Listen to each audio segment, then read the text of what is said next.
60 texans, 520 bosses de cereals, un embolcall reutilitzable fet a partir de material reutilitzable.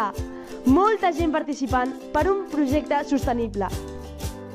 Això és el súmmum de la sostenibilitat.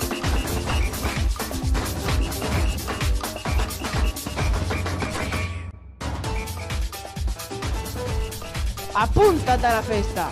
Necessitem moltes bosses de cereals, una màquina de cosir i moltes mans.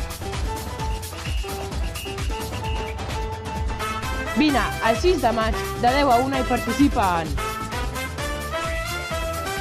el gran repte de la Revolució Verda. T'esperem!